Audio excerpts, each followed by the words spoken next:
Yeah, let me on finally.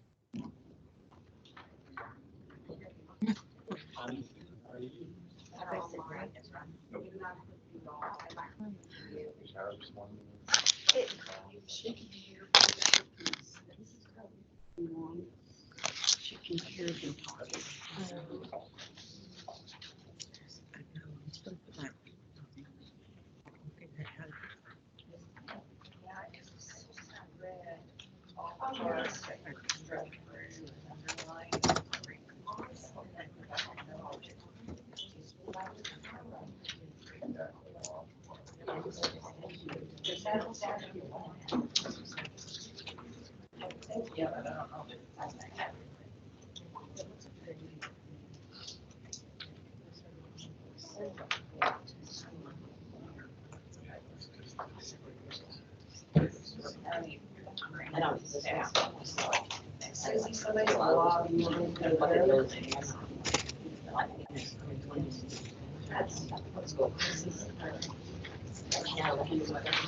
Yeah. They should be able to.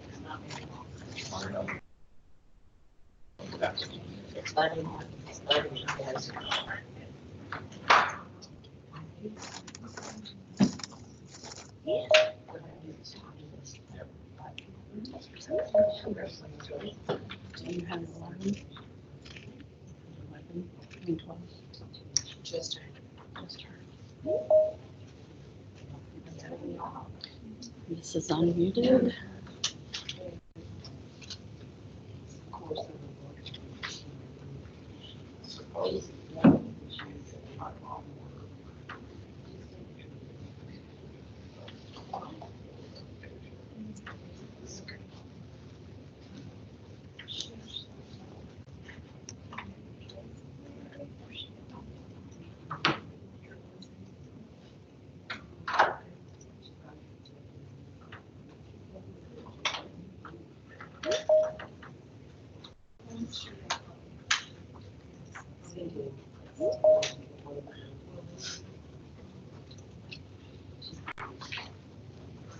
And you're going to start the recording.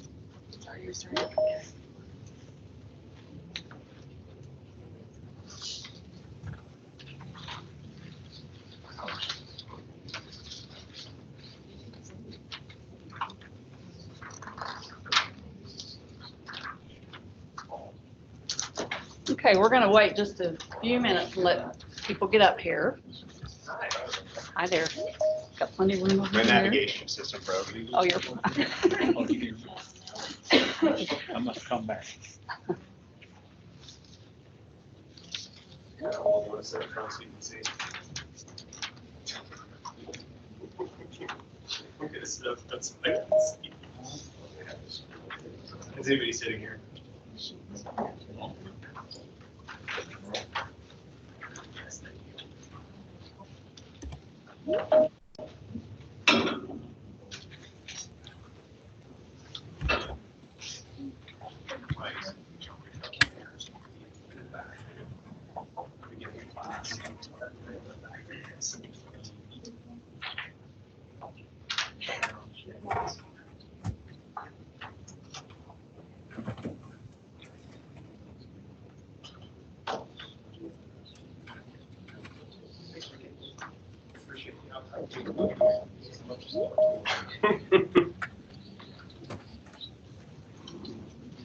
No, you're fine.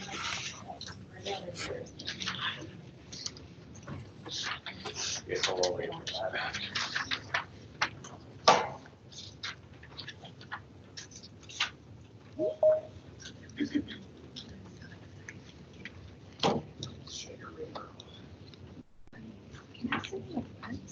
Sure, as long as I'm sitting this side, I'm up there.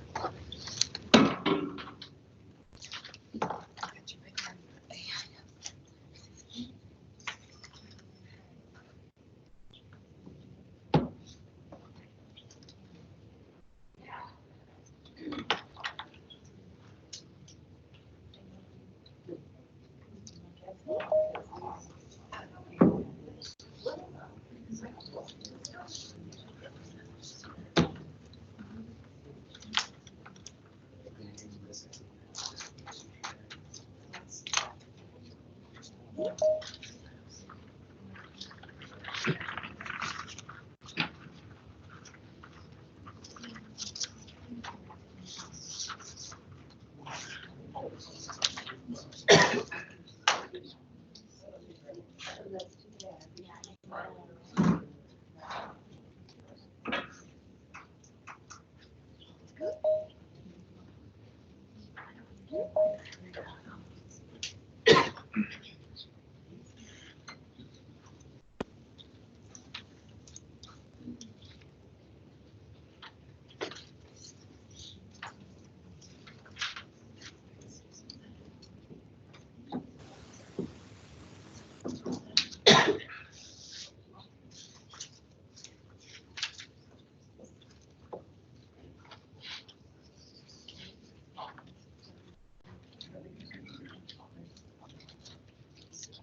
started to say good morning, everybody, but it's actually now, a little afternoon. I'm excited to have Sarah Lawrence in here today from the State Regents of Higher Education. Vital information that I wish to God I had known when I first came out of school. So I know that a lot of state employees have student loans, or they have children that have student loans. And I believe what she's going to give you is going to really help you today. So because she's got a lot to give, I'm going to let her take off. And she can talk a little more about herself if she wants. So this is Sarah Lawrence from the State Regents. And I'm sorry, the one I actually contacted is Kelly Kellner. Yeah, Kelly Kellner.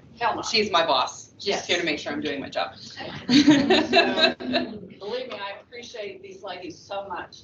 And I think that everybody, even those with the webinar listening in, are going to really be able to get a lot of good information for you. So I will let her take off. All right, thank you so much.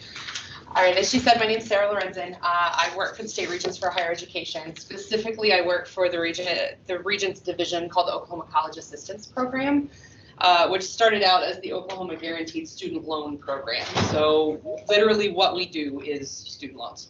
So quick question from the folks that are physically here. How many of you have kids that are getting ready to go to college in your life? Okay. How many of you have kids that are currently in college in your life? Okay. How many of you are here because you have your own student loans and need lots of information? Okay, awesome. So I've got a little bit of information for everybody. I have a lot of information to cover in a short period of time. So what I'm going to ask is, you have those pads of paper. If you have a question, write it down. I will do my best to answer every single question when we're done, but I want to make sure I get through everything so I don't leave you guys with a whole lot of questions at the end, okay? So I'm going to go ahead and jump in, maybe. Okay, so as you see this ice cream cone on the screen, a lot of people wonder why in the world this is in my presentations, but this is some information I wish that I had back when I was an undergraduate. So when we're looking at this ice cream cone, this is the way we all should have funded our college education. And if you have kids that are going into school, this is the way you should try to fund their college education, which is the biggest part is gift aid. So this is going to be your scholarships and your grants, things you don't have to pay back. You're going to also then want to kind of equal parts earned money and saved money. So either money they're physically working to pay for through work study or a part-time job, or money that you've saved up for them, or money you've saved up for yourself if you're going to grad school. And then the cherry topping should be your student loans. You know, they are definitely an investment in your education. They have their purpose. I don't regret my student loans at all because it got me to where I am today standing in front of you guys, because I wouldn't be here without my education. So they're a good thing. But you definitely don't want to take out more than you need, because if not, you'll end up in a whole lot of trouble. And I speak from experience because no one told me that at 18, and well, I'm 35 and I'm still trying to figure out the whole paying off student loans thing. So for those of you who have kids going into school, your one application to get grants and work study and student loans is the FAFSA. If you have not filled one out yet, it checks all of it. It is a free application, so if you're ever trying to apply for your kids to get financial aid, make sure it's the free one, and that you're not paying for it, because you never should have to. Things you're going to need if you fill that out: tax returns, W-2s. You're going to have to, well, it says FAFSA.gov. This actually changed this week. You'll go to studentaid.gov, and that is kind of your one-stop shop, and you're going to hear me talk about that a lot today. And then you also need your social security number and FSA ID. And parents, you'll need a social security number and FSA ID for yourself and your kids. And you can go to studentaid.gov and set yourself up an FSA ID for both of you. They've also got this fun app now that you can use, which I've heard is a lot easier than doing it on the web, but I don't know, because I've been out of grad school for a while, so. All right, come on. That's something not working. Let me escape out of it really quick. Okay. All right. Hold on. One moment. One moment, please. Technical difficulties.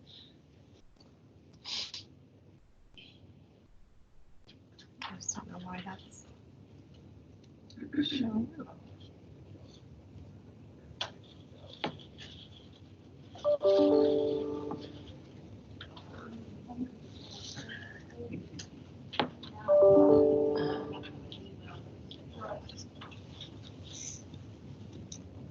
I'm trying to fix this.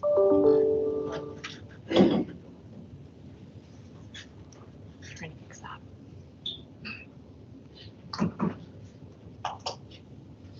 Oh well.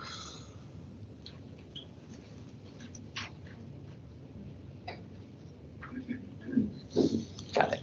Okay. Good. There we go. Yay. Okay, and if your kids haven't gone to school yet, once they've applied for FAFSA, you're going to get something similar to this. Now, most schools now do this digitally, but it's going to explain to you exactly what their awards look like. It's going to give you all of the free aid, so your Pell grants, any kind of state grants, if they're offered work study. Always accept that free money first. If you decide that you want to take out student loans, or they want to take out student loans, you don't have to take the full amount. You can take out a small amount, and then you can always go back to the financial aid office later and take out more if you find out you need more. But definitely don't take out more than you need. Moving on. All right, so let's get specifically now into loans. There's two different kinds of loans. There are federal loans and there are private loans. Private loans are the loans you're going to get through a bank versus getting through the government. They generally can require a payment while you're in school because you're getting it from a bank, not from the government, who's going to defer those loans. They do have variable interest rates sometimes, and sometimes they can be higher as far as their interest rates than federal loans. You can sometimes have to get your credit check in order to get them, and you sometimes even have to have a cosigner. They rarely have flexible repayment options. It's just like when you get a car, you know, they don't necessarily have an option that fits into your budget if you change jobs or something else happens. And private loans are not eligible for federal forgiveness programs or consolidation within like a federal loan. So if you have a private loan, you can't consolidate it back into a federal loan. Federal loans, repayment starts once you leave school or you drop down below half-time. Half-time is 6 hours per semester. So you get like 6 months. So you drop out for a semester, you have 6 months to get back in school or to start repaying your loans. They don't require a credit check generally, unless it is a plus loan, which I'll talk about here in a moment. Some of them are eligible for federal forgiveness or cancellation programs, and there's lots of repayment options, and generally there is a fixed interest rate that is set by the government. Okay, so what I'm going to talk about mostly is the federal loans, because I know there was a lot of people who had questions about public service loan forgiveness, so I'm going to kind of focus real heavy on that. Master promissory note is what you signed when you took out your loans, or if you're taking out loans, that's what you will sign. It's a contract basically saying you're going to pay your loans. Okay. And now this is the digital option, and it looks like this. And I highlighted this specific question, or this specific part of it, because it says, I agree to repay my loans in full according to the terms of this MPN. And it also says in here that you've read and understood all of it, including Section D, which is your promise to pay. A lot of 18-year-olds don't necessarily read that, so it's really important that if you have kids that are going to school, that you make sure that they read that, and that if you yourself are going back to grad school, that you read that before you sign it. All right, so let's talk about the different kinds of federal loans, because there's several different kinds. There's your direct subsidized loan. It's also used to be called a Stafford loan for those of you who are already out of school, like me. It was a need-based loan for undergraduate students. Department of Ed pays the interest while you are enrolled in school. But once you are no longer enrolled, or you're enrolled under half-time, then you become responsible for that interest. So you're not necessarily paying for it right away until you're out of your grace period, but it will start to capitalize on your loan at that point. Okay, there are direct unsubsidized loans, which if you went to grad school, more than likely that was what you were offered. It is a non-need-based loan for undergraduate and graduate students. The borrower is responsible for all the interest on the loan. So even though you're not paying for the loan while you're in school, the interest is still adding up every single month on that loan. If you choose not to pay the interest while you're in school or during your grace period, or if you're in deferment or forbearance, which I'll talk about here in a second, the interest is going to continue to capitalize and be added to your loan if you have an unsubsidized loan. All right, and then there's these direct plus loans. These are need-based loans for parents of dependent undergraduate students and professional and graduate students. Parent pays interest while the student is in school. Grad students are responsible for their interest the whole time they're in school that it capitalizes on this loan. And it is the only federal student loan that requires a credit check. Okay. I'm going to talk about Perkins loans. They actually ended in 2017. You can't get them anymore, but since I know there's several of us in the room who graduated before 2017, it is very possible that some of you have them. So with these loans, the borrower did not pay interest while they were enrolled in school. It was a low interest federal loan for undergraduate and graduate students who had exceptional financial need. All right, this is for you guys who have people who are in school. We're going to talk about my friends Amy and Sue. Amy and Sue were in school at the same time. They took out $24,000 in loans. Sue paid a little bit every month towards her interest. Now, she wasn't making the payment because she was in her grace period, or she was in deferment. She didn't have to. But she made a little bit every month while she was in school.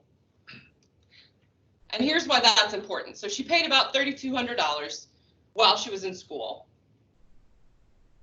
By the time she graduated, Sue still only owed $24,000. Amy owed over $33,000 because all of her interest capitalized. She did not pay that interest while she was in school. So they've now graduated. They're doing their repayment. At the end of their repayment, look at the cost difference between the people who, for Sue, who paid her interest while she was in school, and Amy, who didn't. Pretty stark difference. Wish if someone had said that to me at 18, I'd have been like, oh, I really don't need to go out with my friends this weekend because I could probably throw that, $20 that I'm going to go spend at the bar to, I could spend that on my student loans. But I didn't know that, so here we are. Freeze again. Okay. All right, it's a little hard to see that, but Sue saved over $12,000 just by paying that little bit every single month while she was in school. So that's really important to know. All right, so for those of you who haven't taken loans out yet, some stuff that you need to know. Borrow only what you need. Talk it out with your family. So for those of you who have kids, make sure that you guys are talking about the student loans that they're taking out. You can always ask for more later, so don't take the maximum amount right away. Create a combination of financial aid. If you're an undergraduate, make sure you're applying for scholarships. I'll talk a little bit about how to do that here in a minute. And that way you have lots of different things. Remember that ice cream cone I showed you. Don't be like a lot of us where, you know, the ice cream cone was flipped and most of it was our student loans. Be salary savvy. Do not borrow more than you will make in your first year out of the job. I say that because there are some of us who may have thought, oh, well, I'm going to get a great job. I'm going to be making $40,000 right outside of school. Well, that reality is you're not. So don't take out more loans than you will make in your first year out of school. So if whatever position you're going into starts at $28,000 a year, don't take out more than $28,000 in student loans. All right, make sure while you're in grace period to budget for repayment. Take that money and stash it into savings. So you have it in your emergency fund, so you don't end up having to get in more credit card debt and more debt over all those things. Compare your repayment plans. You still have to repay your loans, even if you drop out, even if you decide you didn't like where you went to school, you didn't like your education, if you got a degree in music, but now you work in IT. You still have to pay for those loans for that degree that you got. And then when possible, pay interest payments while you're in school, pay more than the minimum, make extra payments, and then make lump sum payments. Get your tax return, throw that whole thing on your student loans, you'll pay it off faster. And then always apply any extra to the principal balance, because then you'll have less interest charged after you've applied it to the principal. Okay, I talked about this a little bit, but once you have graduated, you enter a 6-month grace period, and you will do exit counseling. This basically tells you what I'm telling you as far as all of this, but I don't know if they necessarily spell it out because I don't remember half of this stuff. I don't know about you guys.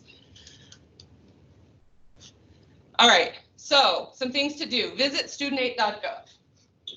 Use your FSA ID, sign in, update your contact information. You can see your loans there. We'll talk about that here in a minute. Pay any accrued interest if you can. It's going to help you a lot going forward.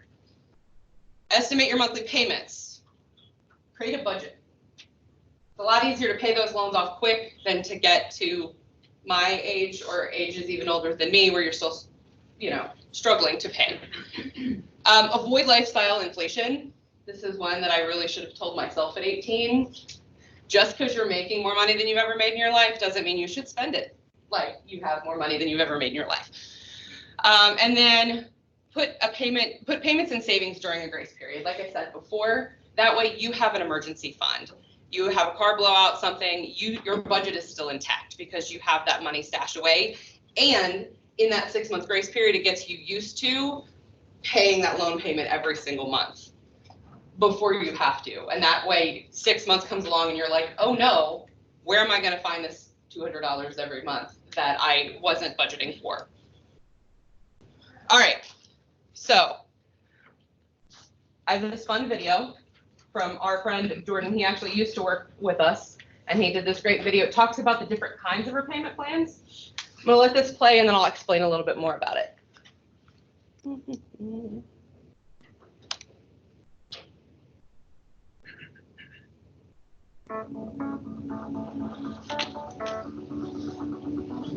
Hi, I'm Jordan with the Oklahoma College Assistance Program. If you borrowed student loans and have been out of school for 6 months or more, you're probably making student loan payments. There are several repayment plans for you to consider. In fact, there are 8 different options available. The first and most popular option for paying back student loans is the standard repayment plan. The standard plan is a fixed monthly payment that is paid over 10 years until your loan is paid in full. Using this plan often results in the least amount of interest paid over time. The next option is the graduated repayment plan. With the graduated plan, your payments start low and increase every 2 years. This plan also only takes 10 years to complete, but you pay more in interest over time. The third option is extended repayment. Extended repayment can either be a fixed monthly amount or a graduated amount, but the payments are spread out over 25 years instead of 10. This plan is only available if you have more than $30,000 in loans. Although it has lower payments than the standard and graduated plans, you pay more in interest over time. The next repayment option is income-based. This plan caps your monthly payments at a percentage of your income. The amount is adjusted every year when you submit your taxes. This plan is also spread out over 25 years, and if you make all your payments during that time, and if you still have loan balance, it will be forgiven. The next option is only for borrowers with Federal Family Education Loans, or FFEL. The plan is called income sensitive, and your payments are adjusted based on your gross monthly income. You have to renew this plan each year. While your payments may be low, this plan has extremely high interest cost, and it could take a long time to pay off your loan. The last three loan options are only available if you have direct loans from the U.S. Department of Education. If you're not sure who your loan servicer is, visit nslds.ed.gov to find out. Yeah, don't write that website down. It's direct now loan repayment plan studentaid.gov, option and I'm going to is talk income about that here in a contingent. little bit more in a second. Income contingent payments are the lesser of either 20% of your income or the amount of a fixed 12-year payment. The payments are recalculated each year based on your income, and your monthly payments might be higher than it would be on the 10-year standard repayment plan. If you haven't finished paying your loans after 25 years, the balance is forgiven, but you may have to pay taxes on that forgiven amount. The next option for direct loan repayment is the pay-as-you-earn plan. The payments on this plan are 10% of your discretionary income, which is recalculated every year. For this plan, you must be a new borrower after October 1st, 2007, qualify for financial hardship, and have a high debt level relative to your income. The final option for direct loan repayment is the revised pay-as-you-earn plan. The payments on this plan are also 10% of your discretionary income, is calculated each year. But when you have made 25 years of payments, the balance will be forgiven. You may be taxed for the forgiven amount. While there are a lot of options for student loan repayments, only you and your loan servicer can decide which option works best for your situation. Your loan servicer is there to help you evaluate your options and make the best choice for you. For more information about managing student loans and borrowing smart from the start, visit readysetrepay.org.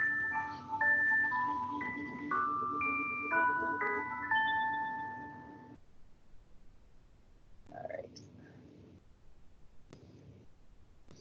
Okay, good. Oh, let me go past. Maybe. There we go. Okay. So I'm not going to talk a whole lot about this. This is just so you can actually physically see what you just said about the different repayment plans.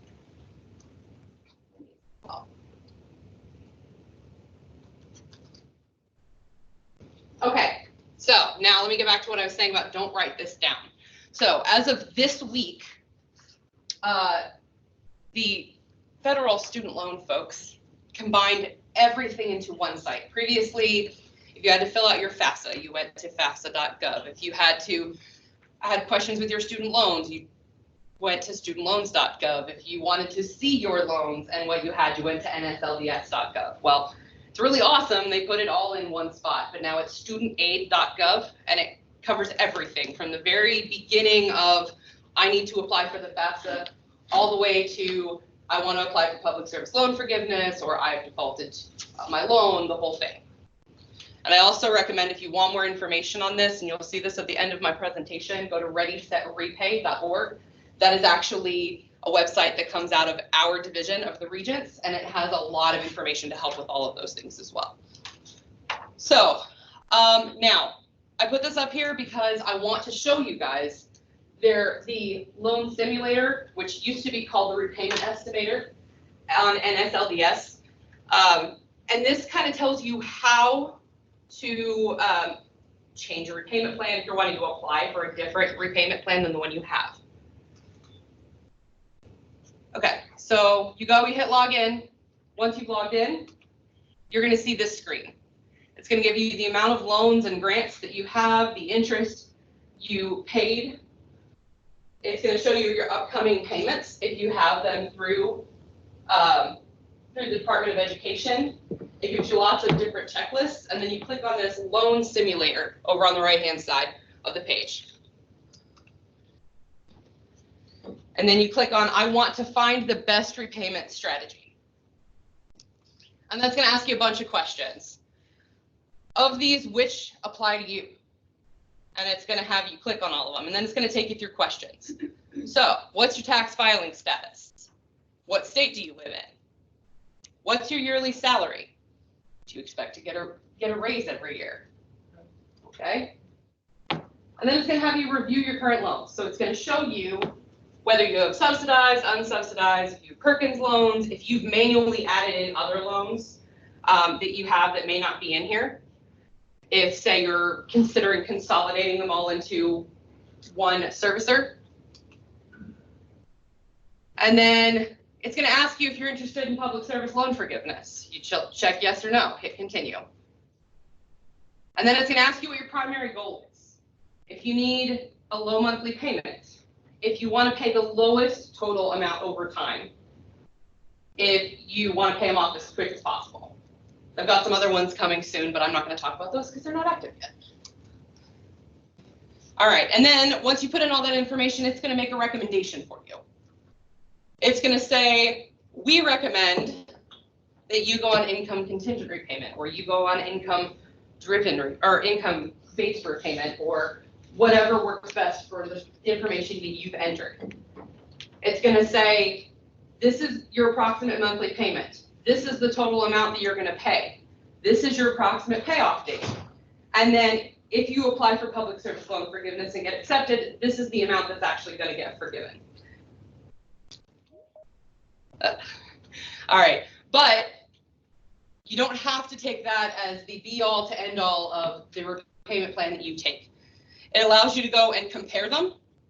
So I put in, I think, 12,500 loans, which was an average for the school I graduated from, which was UCO. I put that in, and just to see kind of where we came out. So it shows you for this person, standard repayment, graduated repayment, revised pay as you earn, or income contingent repayment. They didn't have enough loans to qualify for some of the other plans. But if they did, then you would have other options there too. All right. So let's talk about a little bit about deferment and forbearance. Has anyone taken out at any point a deferment or a forbearance on their loan? Okay, yeah, me too. So deferment and forbearance, there's a couple different reasons why you get them. And a lot of people kind of use them interchangeably. And the thing is, they are similar, but not at all alike. Deferment is going to be something for a specific reason, that you get your loans deferred to where you don't have to pay them for a period of time. So you go back to school, you lose your job, you have some other problem, you are sick in the hospital and you apply for deferment through that. A forbearance is very similar, but the difference is a deferment, if you have subsidized loans, the government is going to pay the interest on those loans while you're in deferment. If you have a forbearance, all of your loans are going to continue getting interest while you're not making payments. Okay, some things to watch out for. I don't know if you've seen this on social media, but I've seen a whole lot of it. Lots of scams. We're going to forgive your student loans. Apply for student loan forgiveness. Immediate forgiveness of your student loans. Not actually a thing. So beware, if it ever asks for an upfront payment or a monthly fee to manage your student loans, if it requires power of attorney or some sort of third-party authorization, if it requests your FSA ID or password, nobody who's legit is going to ask for your FSA ID or password. Just like, you know, you get those text messages from AT&T saying they want your cell phone account information. It's not a thing that's actually going to happen. If it requires credit or debit card information, if they're high pressure, trying to push you to sign that paper, If it dissuades you from contacting your loan servicer, big, huge red flag. If it promises immediate debt reduction, forgiveness, or cancellation, again, not a thing. Deferment, reduction, forgiveness, forgiveness and cancellation do exist, but there's a process to it. It's not going to happen immediately. Or it touts a relationship with the Department of Education. Department of Education doesn't have a relationship with any of those people. Okay, so we're going to talk a little bit about when repaying your loans gets really hard. I know for me, in 15 years I've been out of school, I've been laid off twice. And both times I've had to call and go, hey, so I really don't want to default on my loans, but I really don't have a job right now, so I don't know how I'm going to pay. So the really important thing, if you take nothing else from this portion of the presentation, is if you're having trouble making payments, contact your loan servicer. Do not wait for them to contact you. They are way nicer if you reach out to them first. All right, so let's talk kind of about some different terminology.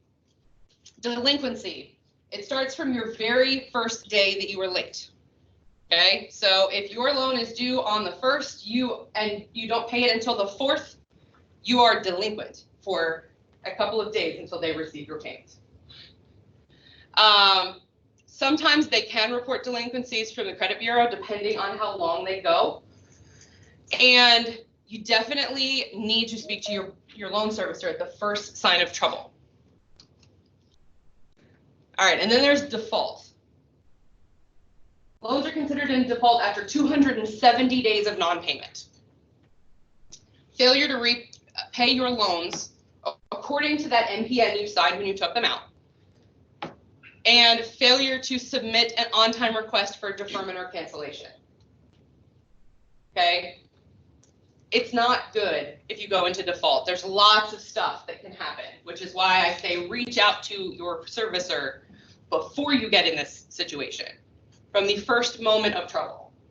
So, things that can happen if you default on your loans. They can garnish your wages. They can take your student or your state and federal tax returns. It can damage your credit. I've seen lots of people have their credit just shredded because they didn't pay their student loans. You can lose the ability to get deferment or forbearance on or any future financial aid. So if you dropped out and then you deferred on your loans or you defaulted on your loans, you can't get more financial aid to go back to school until you bring your loans back out of default. Okay, if you have gone into default, there are some ways to fix it. What you have to do is contact your servicer. Make an agreement for 9 on-time full monthly payments within 10 consecutive months. They have to be voluntary payments. So if they're still garnishing your check, you have to make voluntary, call them and say, I agree, I can pay you $200 a month. They'll have you sign some paperwork, and then you pay that $200 a month for your 9 on-time payments. You can only do this once though. So if you defaulted it, like if you fix it and then you default again, they won't give you this option again. The other option is loan consolidation. So you can combine all of your student loans into one repayable loan through the Department of Education, or a direct loan, as you've been hearing them called. A new consolidation loan will only be available under an income contingent or an income-based repayment plan. It doesn't work for everyone.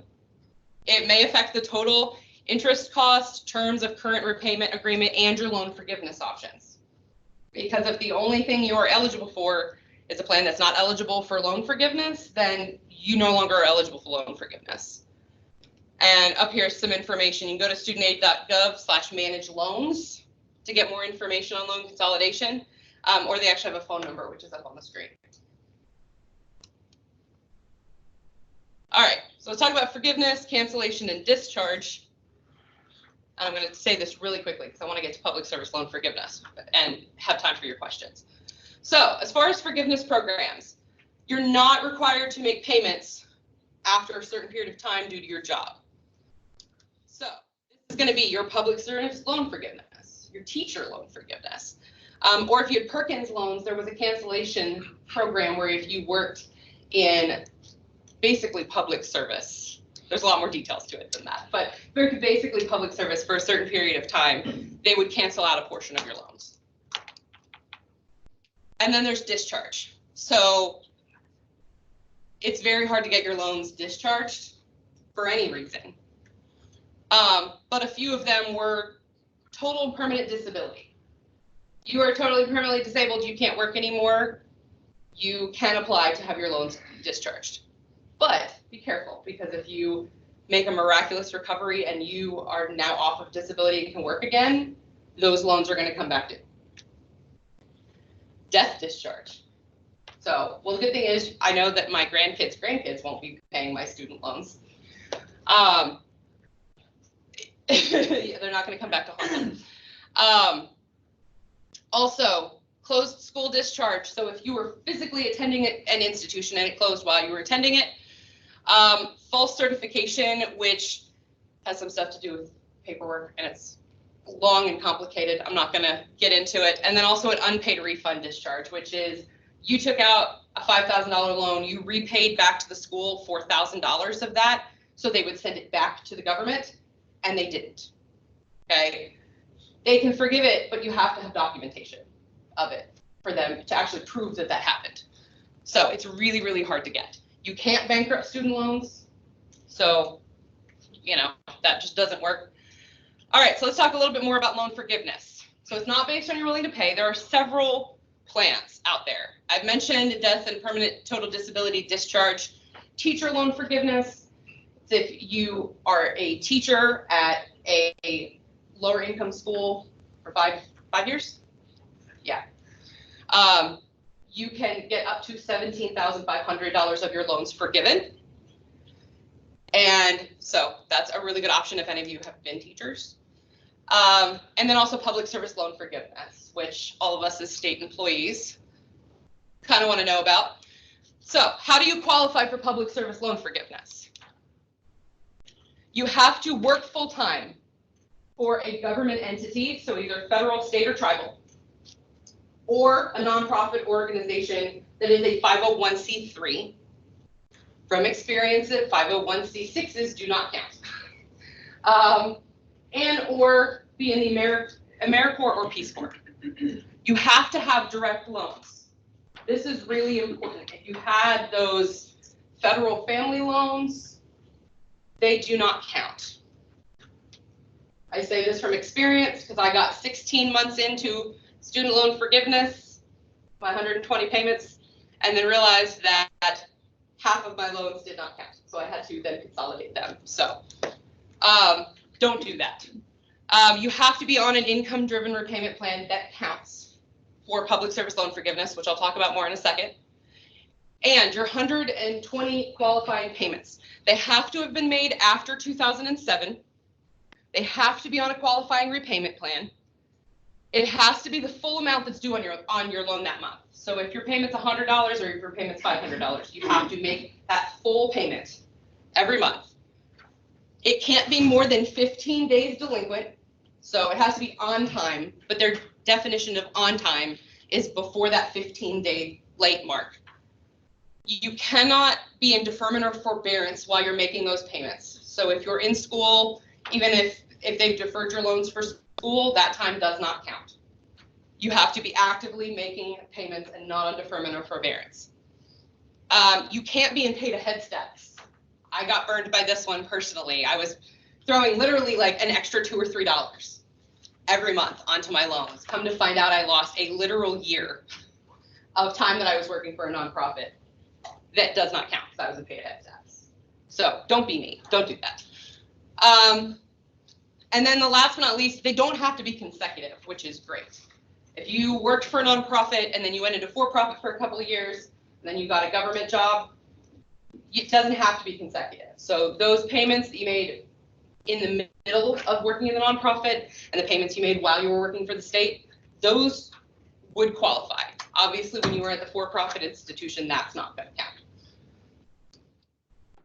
All right, and then these are the only 4 repayment plans that count and qualify for public service loan forgiveness. So if you are not on one of these and you're wanting to do public service loan forgiveness, probably need to talk to your servicer. All right, so here's the steps to take.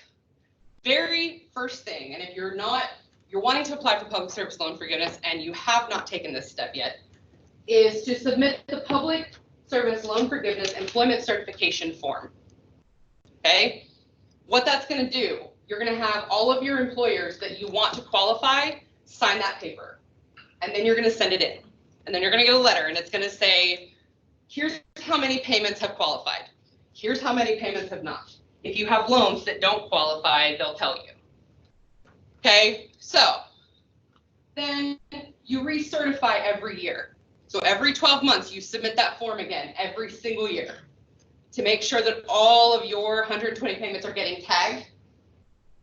And what's going to also happen in between there that they don't tell you, but I found out from my own things, is if you are not with My Fed Loan, which is the service or public service loan forgiveness, your loans are going to get transferred once you've submitted that, because they are the only servicer that handles public service loan forgiveness. All right, so fast forward 10 years, 120 payments, you've made that. Then you go in, you submit the public service loan forgiveness application for forgiveness, right? You fill out all of the paperwork, you send that in, you continue making payments until you get that letter that says that you have been approved and that your loans have been forgiven. If you're approved, any money that you've paid over that 120th payment is going to be refunded to you. And you will get a letter that's going to tell you you were forgiven or you're not. If you're denied, they'll tell you why you were denied. Maybe, okay, go back. Okay, these forms look really similar, which is why I put this on here on a slide so you can see the difference. Because literally the only difference that you see on these 2 forms is this employment certification form on the top. So this is the form you need to fill out right away if you're wanting to apply for public service loan forgiveness and submit it. You go to your HR, have them verify that you work here. You go and recertify every single year the same exact form. Once you've been brought over to My Fed Loan, they make it really easy. They actually have where you can go in and pull that form down every single year and recertify. And you can even upload it, scan it and upload it, which is really super simple. All right. So it's My Fed Loan, as I was talking there, the only servicer. When you sign into your account after you've gotten there, it actually will show you down at the bottom. You can look at these individual loans. Okay, it'll show you all your loans. You can click, it will drop down, it'll look like this. It'll show you how many qualifying payments you've made, how many qualifying payments you still have to make, and then your estimated eligibility date. And that way you can keep track. Now, this number may not change every single month, but it will update every time you send in that employment certification form again, because it'll tag every payment that you've made while you were employed with that employer. That's really important to make sure that you don't have any weird snafus like I was talking about, like you were in pay to head status, or you didn't realize your loan was in deferment, or you, I don't know, did something else crazy and it didn't happen for you. Then you go ahead and submit this application for forgiveness, send that in, and then you find out. Here's some additional resources for you that you're welcome to take a picture of that. As I said, there's Ready, Set, Repay. There's Oklahoma Money Matters, which is actually the program in the Oklahoma College Assistance Program that I support. There's You Can Go To, which provided that really great Are You Looking for Money booklet that you guys have. They have all kinds of scholarships and information about financial aid. Okay, College Start. I share this because they have a whole scholarship database. So if you've got folks that are trying to go back to school, take a look at both of those because they have scholarship databases. If for some reason you could not hear the YouTube video or you just really want more information, you can go to our YouTube channel or the Federal Student Aid YouTube channel and get all kinds of videos and information about it. And of course, studentaid.gov. And then this little shortened bit.ly link that's right here. I put the real link next to it, but it's like this long. So to make it easier. And what that gets you is that federal student loan repaying your loans booklet that comes straight from studentaid.gov. All right, that is all I have. And my alarm to stop talking is going to go off in about 2 seconds. So let me go ahead and turn that off. All right. Absolutely. I will do my best to answer these questions. Let's go. Do we want to start in person or do you want to start with chat first? Do we have anybody in person with questions? Yeah, I'll go ahead and start in person. Well, I just was wondering if a hospital is considered public service. It depends. If it is a for-profit or a private hospital, no. But if it's a non-profit hospital, then yes. I know it's a little vague, but yeah. Okay, so if you're a deferment, Mhm. and let's just say, in my situation, I get a certain amount of money that the government pays on my student loans, and Okay. they do it on time. Okay. And if they don't, and I go into a military deferment for, let's just say, January, February, and March, when they pay that money, as far as I understand it, backdates it. Will that cancel out being a deferred status and adjust those so that they're on-time payments? That is a fantastic question. And I'll tell you, as long as I've been doing that, I've never gotten that question ever. You're welcome. So thank you. Thank you. Well, and I prepared for these circumstances. So what I want you to do with that, I will find out for you. Okay. If you would send that to me in an email. Certainly. Okay. Go ahead. So on the loan forgiveness, if you work like for the government, Mhm. that one, can past payments before the application be counted as the 120? Yes. So As long as you meet all of those things, as long as the payment was before 2007, you were working, like, say you started working for the state in 2005, okay? But you didn't apply for public service loan forgiveness until today, for example, okay?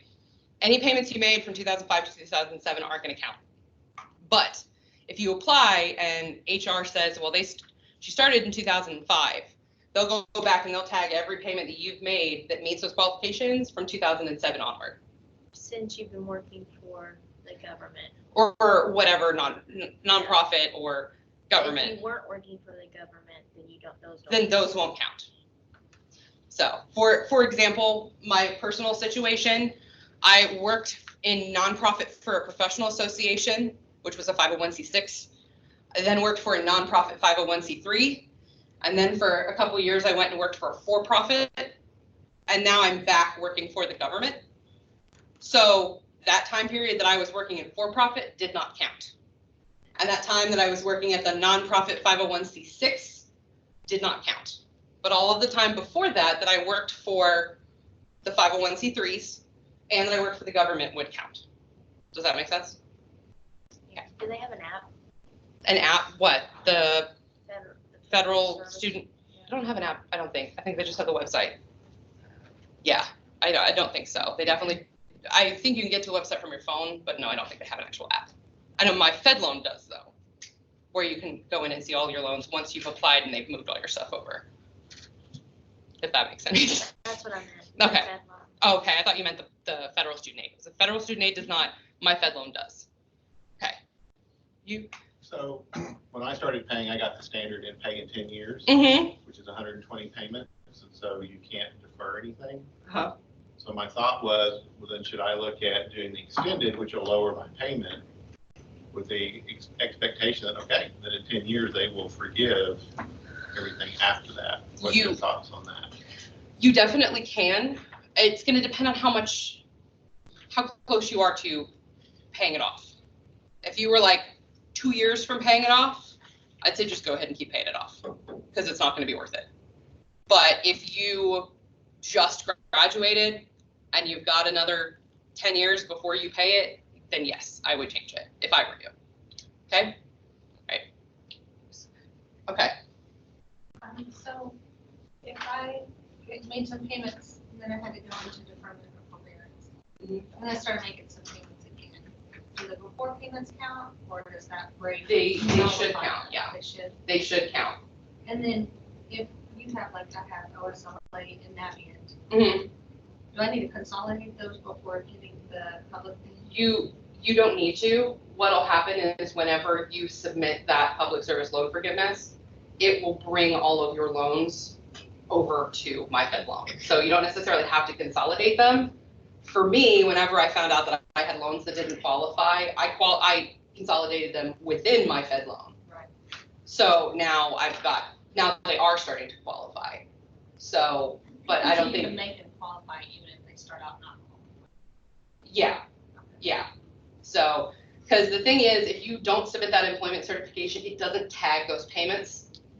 And it also doesn't double check that those payments qualify. Whereas once you've submitted that and you continue to submit it, it will go back and it'll check it every time. So do you need to register at my Fed loans before? No. Submitting that? No, they'll send you all of that information. Yeah, just go and submit that employment certification and it'll go from there. Okay, Michelle, I saw you. Yeah, I think this was kind of already asked, so I'm sorry if I'm asking you to repeat yourself, but just in my current, like, I've been at the health department 3 years. Before that, I was doing teaching. Before that, I was in a nonprofit, C3. And like, so if I were to go ahead and file it, I'd have to get verification on those jobs that I had, but then like I could, we say retroactive in my term. Yeah. But so that could happen that like, because now it's been enough time where I was like, well, man, technically like the jobs that I've had, like it could be all forgiven at this point because I've made my payment. Yeah, and that's definitely something you'd want to check. But yes, you'd have to get certification from every single one. Gotcha. And then they'll tell you. They'll tell you, yes, these qualified, no, these don't qualify. And then, these qualified and these didn't qualify, so you know where you stand. Yeah. And then at that point, if you qualify, then you can submit that application for forgiveness. Let me do some online questions, and I'll get back to the crowd. Yes. How can someone find a reputable student loan consolidation company? That's a good question. I'm not even really sure how to answer that. My personal opinion is to always to consolidate it through the Department of Education.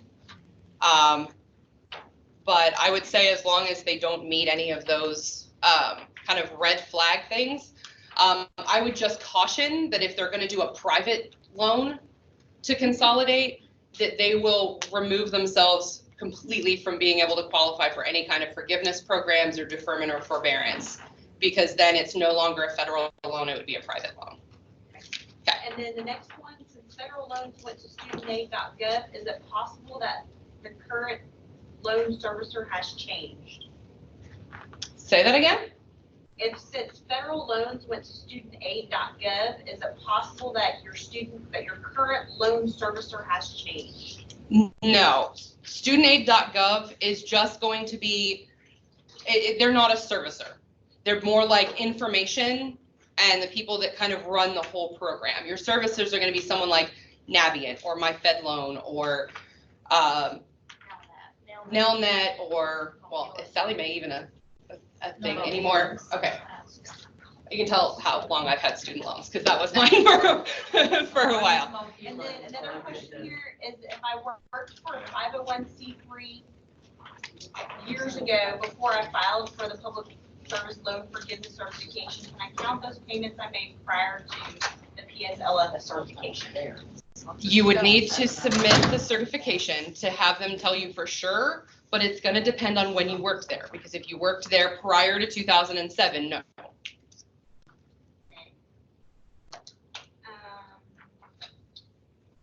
What if I submitted the PSLF several years ago and all is good, but have not submitted it annually? Did not know if I needed to be resubmitted each year, and am I still okay just to submit a new updated one ASAP? Okay, yeah, I would definitely resubmit one now. but you should be fine. Honestly, they're not gonna kick you out of the program because you don't recertify. What happens if you don't recertify is you don't know if those payments are actually counting. So all that certification does is basically stamp, yes, these however many payments they've made since the last time they submitted it actually counts. So I would just do it again quickly and then do it, every year until they hit their 120. Okay, do I have anybody else in the crowd that has, okay. In the news lately, there's been stories like 99% of the people are being refused when they thought they jumped through all the hoops and did everything correctly, and when they went to apply for loan forgiveness, the government just goes, nah, you didn't fill this form all right. Well, Get the white loan. yeah, there was a lot, and this is more my understanding, so don't quote me as this being gospel, because I don't know. It's my understanding that the reason that happened is because there wasn't a whole lot of information about it. People weren't actually doing that recertifying every year to make sure that they qualified. So they were on a lot of loans that did not qualify. And that's why that was happening. Now, they did put in, was it the temporary, I forget exactly what it's called, but it's basically a temporary extension of public service loan forgiveness for folks who have been denied, where they can go in and try to resubmit to have those loans forgiven. And there was something about you had to apply to this program and get denied before you could apply to that program. It's basically, before you can apply for the temporary extended forgiveness, you had to have applied for actual public service loan forgiveness and have been denied before they would allow you to apply for that secondary program. Does that make sense? But there are people that are. There are people that have been denied, and that's why I said, like, make sure you're on top of it, that you're resubmitting, that you're making sure that everything counts. Don't go for 10 years. Yeah, don't just pay 10 years. years and then submit your application, because it's very possible that may not, you may not qualify. It may be like me, where I submitted mine, I had already worked in nonprofit for 5 years before I realized, oh, well, I was in the wrong kind of nonprofit, and I was paid ahead for some of my payments, so that didn't count. So now, because it's shown me what's there, now I can actually watch my payments and go, okay, make sure this one counts, make sure that one counts, and keep documentation of it. Okay, I think that's. They've given you a statement that your loan is forgiven. Are you having to recertify each year? No. Once it's forgiven, it's forgiven. Now, do you get a letter like a lien release from the?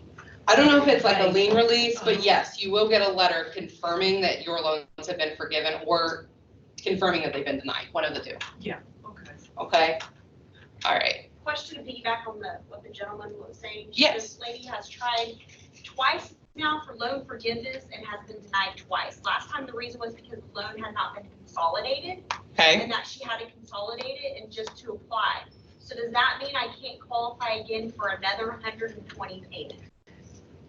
That's a good question. And I honestly would have to research that one. Because I've not received that.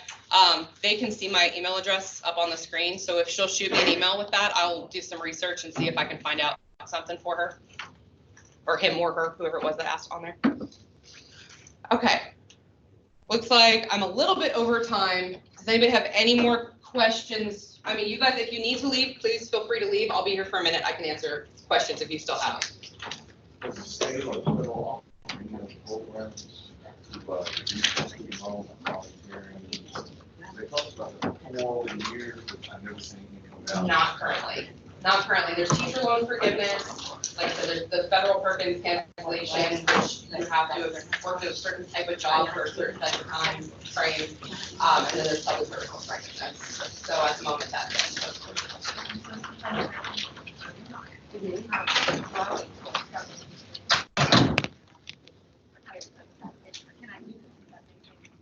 I mean, you can do it now. What it'll tell you is that your current net UIR is deferment, that you currently are not, like, you're not qualifying. But if you had qualifying payments before, it will count those and it will start that process. And if I turn it around,